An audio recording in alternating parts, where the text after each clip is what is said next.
Hello everybody. This is Monty with Flowers by the Bunch. Today we are going to work with Lisianthus. Now, I don't know if you have ever had the opportunity to work with Lisianthus, but to me, it is right up there as one of my very favorite flowers. I can remember being in college, I did not really know a whole lot about any flowers. Of course, I recognized a daisy and I recognized a rose, and I very quickly, working with fresh flowers, fell in love with Lisianthus. Now, Lisianthus is also known as the poor man's rose. I actually pulled up some fun facts on ChatGPT about the Lisianthus, and it says it's also known as the poor man's rose. It is as beautiful and as elegant as a rose. It has very ruffly petals. The wonderful part about Lisianthus are these beautiful buds. Lots of really pretty sweet buds. Another fun fact about Lisianthus is the top bud, the first bud on the flower, is the bud that opens first. So it blooms from the top down, which is kind of fun and interesting. The flower is, it represents charisma. It says, let's see, appreciation and charisma, which I love that. So fun, so pretty. They also have a really long vase life. It says that they will stay pretty in a vase from 7 to 14 days. So they really are very long lived in a cut vase. They come in lots of colors, in pinks and purples and lavenders and whites and kind of a creamy yellow and greens. They also come in bicolor, so it'll be white with pink tips or white with purple tips. Just a beautiful, beautiful bloom.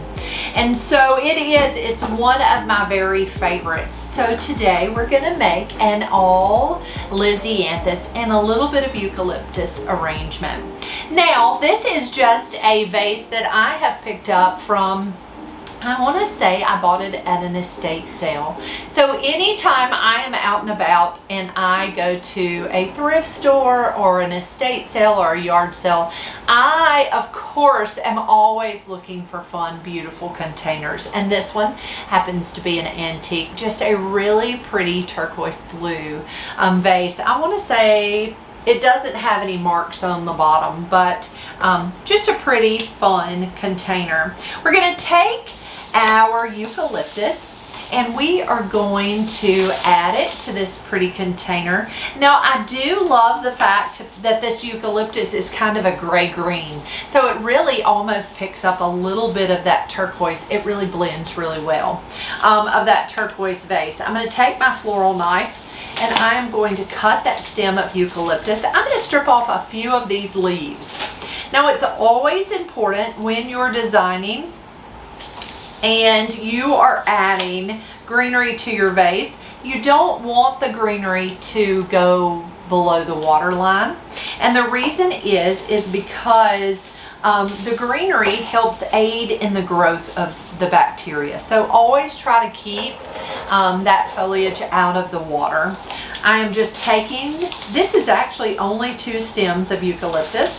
I'm taking it and breaking it into smaller pieces, and I am just tucking that right down into that vase.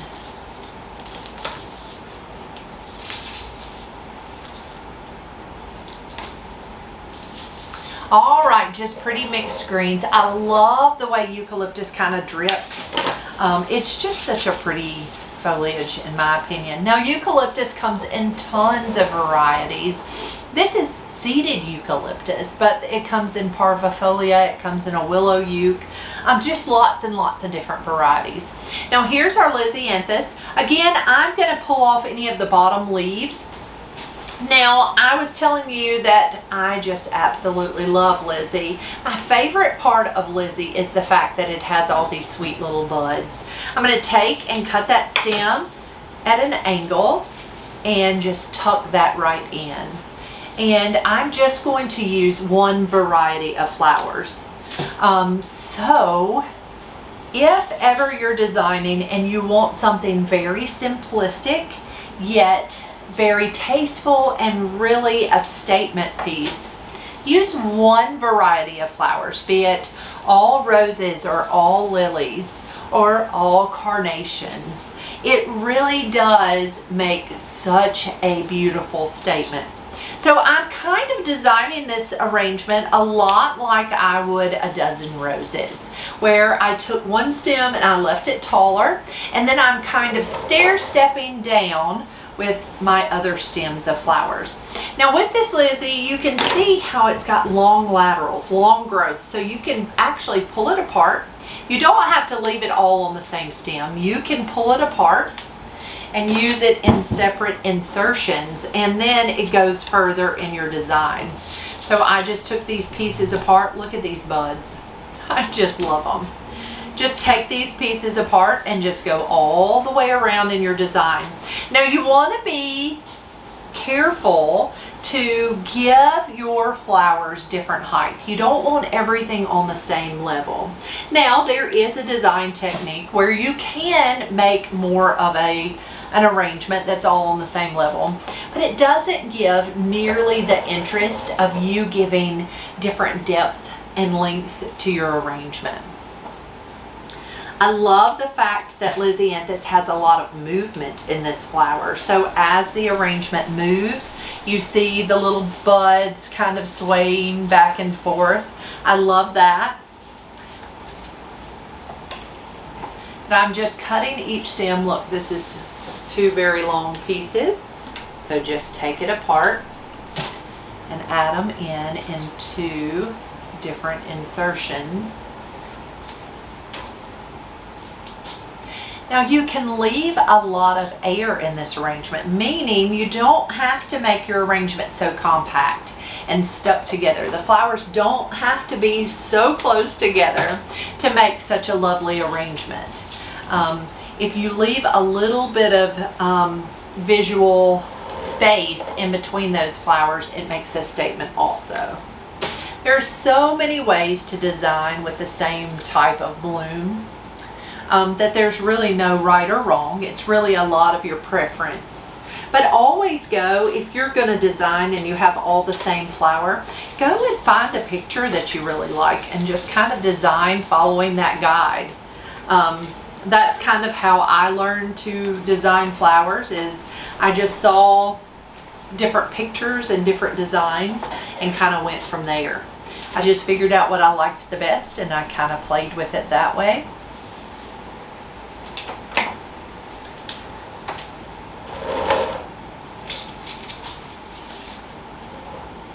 And again, I'm just kind of going all the way throughout the arrangement, just tucking blooms and buds and flowers all the way through.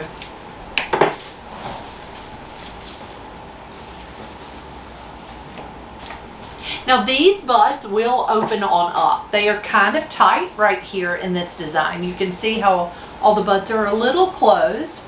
As they warm up, these have all been in our cooler, and as they warm up, they will open up. Now Lisianthus takes a really long time to grow.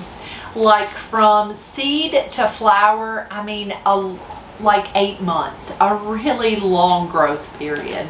And so often when they are planted using a plug or just a tiny little plant. My sweet friend Mary from Petal Row, Mary is a flower grower, and she often loves to grow Lisianthus. And let me tell you, seeing it growing is absolutely amazing. Like, I would love to go to a field that's filled with Lisianthus. But Mary this year grew kind of a pinky peach color shade, and it does not disappoint at all. I told you it was one of my favorites. It's even prettier growing in the garden than it is cut. I think Mary grows a different type of variety than these. They look so much bigger than the blooms that we buy from Budsy. Oh, but they are amazing. Like, they are some of the prettiest flowers that I have ever seen. Now, I do not personally grow flowers, except maybe a few zinnias here and there and some pot plants. But let me tell you, Lisianthus is so pretty when it's growing in your yard, in your garden. But it's a lot of work. All flowers are a lot of work to grow, and I don't know that I have that type of personality where I can work quite that hard. But Mary does an amazing job. If you have not followed Mary over on Instagram, be sure to check out Petal Row. Her flowers are amazing and so pretty. She has a small flower subscription program where she sells flowers to people in her subscription program, and it would be a wonderful thing to do if I could get it. If you could order flowers that way direct from a grower, it's amazing. All right, so you see how very simple this design is. It is just a vase filled with a single bloom, and the bloom we chose was just this beautiful purple Lisianthus. Now again, Lisianthus comes in lots of pretty colors. Purple is not the only color it comes in, but I just thought that purple was really lovely in this container, in this turquoise looking container. Guys, if you have any questions about Lisianthus or any questions about the flower business or the flower shop, you can always ask. We would love to answer your questions. You can drop them right here in the comments, or you can send them to us over on Messenger on Facebook, or email us. Call the flower shop if you'd like. We'd be happy to answer your questions. If you enjoyed this video, please hit that thumbs up for us. The more you interact with our videos, the more we grow, so we would love for you to do that. Do me a great big favor and hit that subscribe button right down below. It's going to give you, if you'll hit the bell right next to you, it'll give you notifications for when we have a brand new videos. Guys, I hope you have a great day, and we will see you soon.